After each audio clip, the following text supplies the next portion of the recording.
1995 నుంచి 99 వరకు గౌరవ ముఖ్యమంత్రి గారు చంద్రబాబు నాయుడు గారు అధ్యక్ష.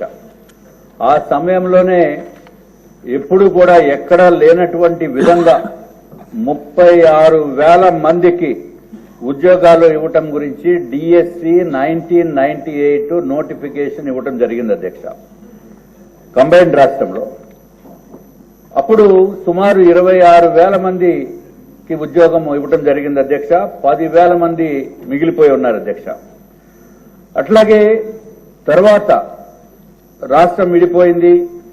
మళ్లీ 2014 నుంచి 2019 వరకు మన ముఖ్యమంత్రి గారు చంద్రబాబు నాయుడు గారు ఒక కమిటీ ఏర్పాటు చేశారు అధ్యక్ష. మిగిలిన వాళ్ళకి ఏమి చేయాలనే ఉద్దేశంతో ఒక ఎమ్మెల్సీ కమిటీ ఏర్పాటు చేస్తే దాంట్లో ఆ కమిటీ ఇచ్చిన రిపోర్ట్ ఏంటంటే అధ్యక్ష, హ్యుమానిటేరియన్ గ్రౌండ్స్ ని దృష్టిలో పెట్టుకుని వారందరికీ జస్టిస్ చేయాలని చెప్పి ఎమ్మెల్సీ కమిటీ రిపోర్ట్ ఇచ్చింది అధ్యక్ష.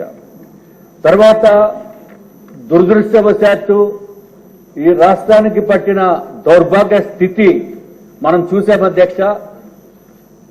2019 నుంచి 2024 వరకు జగన్మోహన్ రెడ్డి గారు ప్రభుత్వం వచ్చిన తర్వాత రాష్ట్రాన్ని సర్వనాశనం చేయటమే కాకుండా ఇంకా వాళ్ళు ఏదైతే ఎమ్మెల్సీ కమిటీ ఇచ్చిందో అది కేవలం ఎలక్షన్స్ ముందు అంటే 2023లో కొంతమందికి ఉద్యోగాలు ఇవ్వడం జరిగింది అధ్యక్ష. అది ఎంటీఎస్ మినిమం టైం స్కేల్ ఉద్యోగం అధ్యక్ష. వారు ఇచ్చింది 4,072 మందికి ఉద్యోగాలు ఇవ్వడం జరిగింది అధ్యక్ష. తర్వాత మళ్లీ ఎలక్షన్స్ ముందు ఏదైతే స్పీకర్ గారు తమరు కూడా రికార్డ్స్ లో చూడొచ్చు అధ్యక్ష, 20/2/2024లో అసెంబ్లీలో వారు చెప్పింది 5,887 మందికి ఉద్యోగాలు ఇచ్చామని చెప్పి తప్పుడు సమాచారం కూడా సభకు ఇవ్వడం జరిగింది అధ్యక్ష. యాక్చువల్గా ఇచ్చింది 4,072 అధ్యక్ష. బ్యాలెన్స్ మిగిలిపోయింది 1,815 మంది. వారు ఏదైతే డిఎస్సి 1998లో రాసిన వారు మిగిలిపోయారు అధ్యక్ష. అన్ని సంవత్సరాల నుంచి వారు ఎన్నో ఇబ్బందులకి గురవుతూ మానవతా దృక్పథంతో ప్రతి ఒక్కరూ ఆలోచించవలసిన అవసరం ఉంది. ఇది సుమారు కొన్ని వేల మంది వాళ్ళు మానసిక క్షోభని అనుభవిస్తూ అధ్యక్ష. ఇప్పుడు ఎప్పుడైతే కొంతమందికి ఎవరికైతే అంతకుముందు ఉద్యోగాలు ఇచ్చారు అధ్యక్ష, వారి గురించి కూడా 2 నిమిషాలు మాట్లాడాలి అధ్యక్ష. వాళ్ళకి ఇచ్చేది 32,670 రూపాయలు అధ్యక్ష నెలకి. అట్లాగే ప్రతి నెల వారికి జీతం వస్తుందంటే కాదు అధ్యక్ష, సంవత్సరానికి 11 నెలలు మాత్రమే జీతం ఇస్తారు అధ్యక్ష. ఒక నెల జీతం ఎవరు, ఎందుకంటే వారు పని చేయటం లేదనే ఉద్దేశంతో. తర్వాత అధ్యక్ష వీళ్ళు రిటైర్ అవుతే వాళ్ళకి పెన్షన్ ఏమి ఉండదు అధ్యక్ష.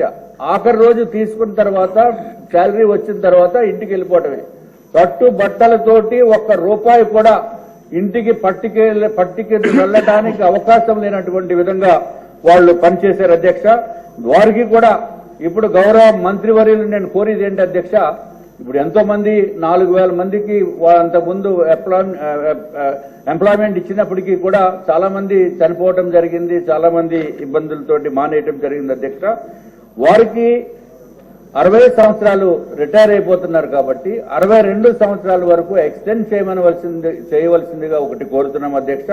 ఈ బ్యాలెన్స్ ఏదైతే 1,815 మందికి ఉన్నారో అధ్యక్ష, వారికి కూడా మానవతా దృక్పథంతో తప్పనిసరిగా వాళ్ళకి ఏదో విధంగా సహాయ సహకారాలు అందించవలసిందిగా మేము కోరుతున్నాం అధ్యక్ష. ఇది ఒక్కటే.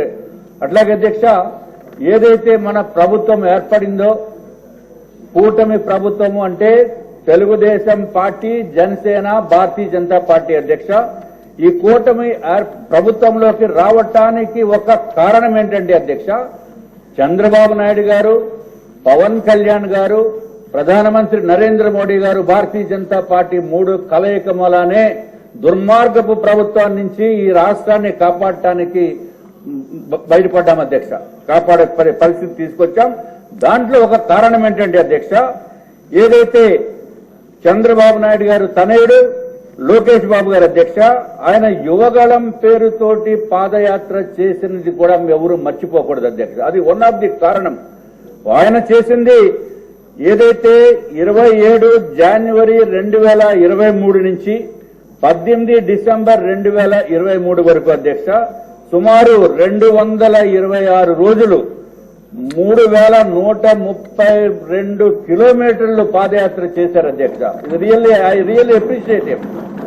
ఎందుకంటే ఇది చిన్న విషయం కాదు అధ్యక్ష. ఇది డెఫినెట్ గా ఆంధ్ర రాష్ట్ర ప్రజలు అట్లాగే ఈ శాసనసభ్యులో ఉన్న సభ్యులు అందరూ కూడా హర్షించవలసిన విషయం అధ్యక్ష. ఇది ఈ సుదీర్ఘమైన ప్రయాణం పాదయాత్ర చేసిన వలన ఎన్నో విషయాలు, పాత ప్రభుత్వం చేసిన దుర్మార్గపు పనులు, అట్లాగే ఎవరికైతే ఇబ్బందులు ఉన్నాయో ఆ ఇబ్బందులన్నింటినీ కూడా తెలియజేయడానికి అవకాశం వచ్చింది అధ్యక్ష.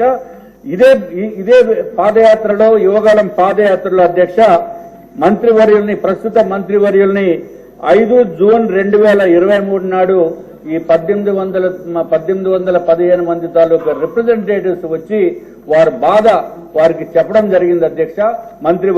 ప్రస్తుత మంత్రివర్యులకి ఆనాడు నారా లోకేష్ బాబు గారికి చెప్పిన తర్వాత వారు తప్పనిసరిగా చూస్తాము, మీకు సానుకూలంగా స్పందించారు అధ్యక్ష. అది ఏదైతే సానుకూలంగా స్పందించారో ఇప్పుడు ఆ కోరికని నిజము చేయవలసిందిగా నేను మంత్రివర్యుల్ని తమరి ద్వారా కోరుతున్నాను అధ్యక్ష. అధ్యక్ష, విద్య పైన తెలుగుదేశం పార్టీకి ఇప్పుడు ఒక బాధ్యతగా స్వీకరించింది. మీరు చూస్తే తెలుగుదేశం పార్టీ ఆవిర్భావం తర్వాత 11 డిఎస్సీలు ఏర్పాటు చేసి 1,50,000 మంది ఉపాధ్యాయుల పోస్టులు భర్తీ చేస్తాం జరిగింది అధ్యక్ష. నాకన్నా మీకే బాగా తెలుసుది. దాంట్లో అధ్యక్ష 9 డిఎస్సీలు చంద్రబాబు నాయుడు గారు గౌరవ ముఖ్యమంత్రి గారు నాయకత్వంలో కూడా జరిగింది అధ్యక్ష. ఈ ప్రభుత్వం అధికారంలోకి వచ్చిన తర్వాత తొలి సంతకం మెగా డిఎస్సీ మీద పెట్టడం జరిగింది అధ్యక్ష.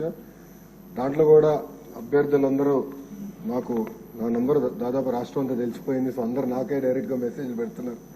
దాంట్లో ప్రధానంగా టెట్ ఏర్పాటు చేసి టెట్ తర్వాత డిఎస్సీ పెడితే బాగుంటుందని కోరటం జరిగింది. దాంట్లో భాగంగా మీరు చూస్తే టెట్ నిర్వహించాము. దాని తర్వాత ఇప్పుడు డిఎస్సీ కూడా త్వరలోనే మేము నోటిఫికేషన్ కూడా ఇవ్వబోతున్నాం అధ్యక్ష. దాంట్లో 16,000 పైచిలక పోస్టులు మళ్ళీ భర్తీ చేయబోతున్నాం అధ్యక్ష.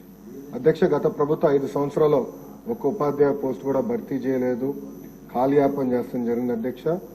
పెద్దలు అన్నట్టు ఈరోజు నిరుద్యోగ యువకులు ఆశతో మన ప్రభుత్వం వైపు చూశారు. వాళ్ళు పోరాడారు కనుకనే ఈరోజు పెద్ద ఎత్తున మనకి దాదాపు 93% సీట్లు మన ప్రభుత్వం కైవసం చేసుకుంటాం జరిగింది. ఒక బాధ్యత ఉంది.